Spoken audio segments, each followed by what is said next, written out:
Драги ученици, добар ден! Добре дојдовте во нашата училница на часот по физичко и здравствено образование за 6-то одделение. Моето име е Душко Деспотовски, наставник по физичко и здравствено образование во Општинското основно училиште Аврам Писевски, село Бардовци, општина Карпуш, Скопје. Денешната наставна содржина носи наслов Развој на прецизноста. Целта на овој денешен час е да се запознаеме со прецизноста како моторичка способност и да покажеме вежби за развој на истата, кои можат да се изведуваат во домашни услови и кои не бараат голем простор за нивната изведба. Што е прецизност? Прецизност е најмалку истражен сегмент од моторичкиот простор, при што долго време се сметаше дека представува еден вид на координација на системот око-рака и око-нога.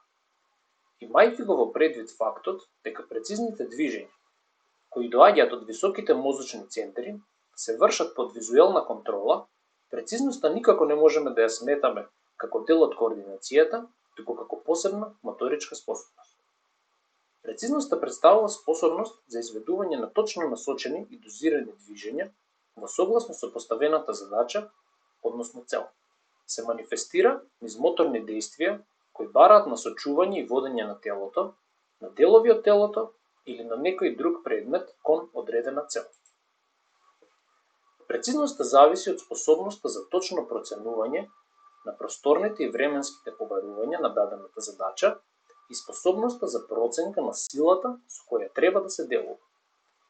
За да се реализираат сите овие многу сложени процеси, во нашите мозочни центри се носат одлуки и решенија кои се мерат во десетици и стотици делови од секундата. Овие процеси, а со тоа и прецизноста, не се секогаш идеални и доколку центрите не работат доволно брзо, нема да има благовремени команди кои се однесуваат на одредени корекции на движењата за остварување на поставената цел. Прецизноста во моторичкиот простор се манифестира како прецизност на гаѓање кога исфрлуваме некој предмет кон одредена цел, како што е, например, гаѓањето во мета, шут на кош, шут на гол во ракомет и така натаму. Прецизноста на таргетирање, кога свесно водиме некој предмет или дел од телото кон одредена цел. Тука како пример можеме да ги земеме боречките вештини, мечувањето и слично. Во праксата екзистира и трет фактор, за кој слободно можеме да кажеме дека е комбинација од претходните два, која може да се нарече прецизност на таргетирање гаѓање, како што е пример смечот во одбојка или шутот на гол во фудбал, каде што најпрво имаме удар по топката, што представува одреден вид на таргетирање, а потоа со истата гаѓаме кон одредена цел. Коефициентот на вроденост на прецизноста изнесува околу 80%, а својот максимум во развојот го достигнува околу 25-та година од животот. Прецизноста е многу важна во спортските игри и е застапена во сите спортови. Ја среќаваме во многу моторички дејствија, како што се фрлање топка кон одредена цел, додавање на топката до соиграчот, соборување чуњеви, погодување одредена цел и така натаму. Вежбите за прецизност треба да се практикуваат во секоја прилика, во различни форми, со примена на најразлични реквизити, на различно растојание, различни цели, од различни положби на отворени и затворени вежбални. Вежбите за прецизност кај децата влијаат да се воспостави координација помеѓу окото, рацете, нозете и концентрацијата, што има многу важна улога во понатамошната успешност во реализација на поставените задачи поврзани со прецизност. Некои од вежбите за прецизност се гаѓање на најразлични начини во подвижни и неподвижни мети, соборување чуњеви со тркалање топка, додавање топка во игра, игра со обрачи, разни елементарни игри, фрлање топка и други реквизити со различни димензии од место и движење во одредена цел и така натаму. Сите вежби за прецизност треба да се изведуваат подеднакво со левата и десната рака, како и со левата и десната нога, заради рамномерен развој и влијание врз организмот. Секогаш заради безбедност на децата треба да се фрла само во една насока. После добро совладување на одредени вежби, препорачливо е да се организира надпревар помеѓу групи, се со цел предизвикување на поголемо внимание кај нив, поголема заложба, а со тоа и подобар успех. Вежбите за прецизност најчесто треба да се изведуваат во главниот дел од часот, но не се исклучува можноста да се изведуваат понекогаш и во завршниот дел од часот. Успехот во прецизноста во голема мера зависи од мотивацијата, со која е во многу висока корелација, при што најмали промени во мотивацијата можат да влијаат на резултатот. Вежби за развој на прецизноста. Како прва вежба за развој на прецизноста ќе ја презентираме вежбата гаѓање во мета. Оваа вежба може да се изведува на најразлични начини и произлегува од познатата игра пикадо. На ѕид, врата, регал и така натаму поставуваме најразлични мети, една или повеќе, како што можеме да видиме од сликите.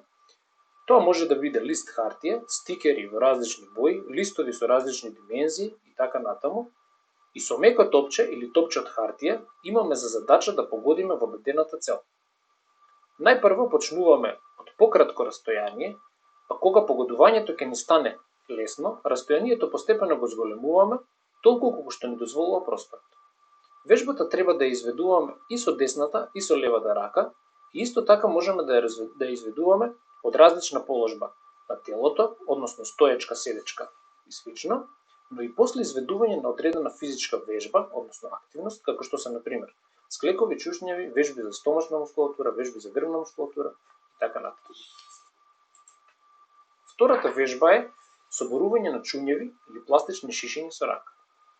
Се што ни треба за оваа вежба, која произлегува од познатата игра куглање, е чуњеви кои доколку ги немаме дома, ќе ги замениме со мали половина литарски пластични шишиња и едно тениско топче или некое друго топче со слична големина. Целта на вежбата е со тркалање на топчето по земја да собориме што поголем број на шишиња со едно фрлање, односно да се обидуваме се додека не ги собориме сите шишиња. Како и кај претходната вежба, и оваа се изведува најпрво од пократко растојание, кое постепено се зголемува, како и наизменично со левата и со десната рака.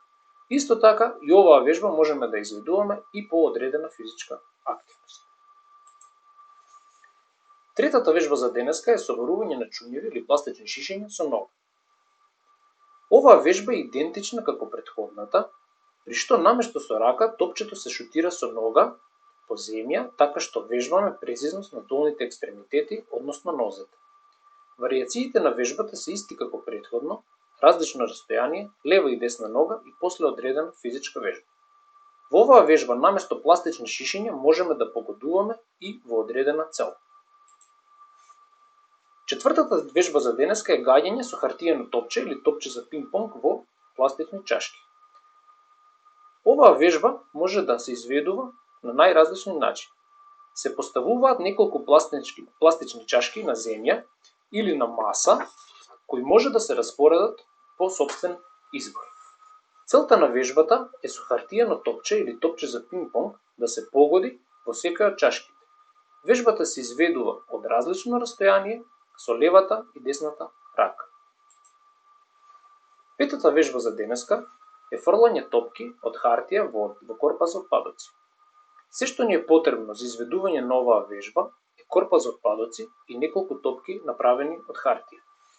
Целта на вежбата е од одредено растојание, различна положба на телото, различни начини на фрлање, како и со левата и со десната рака наизменично, што повеќе топки да уфрлиме во корпата. Ви благодарам на вниманието и останете во добро здравје.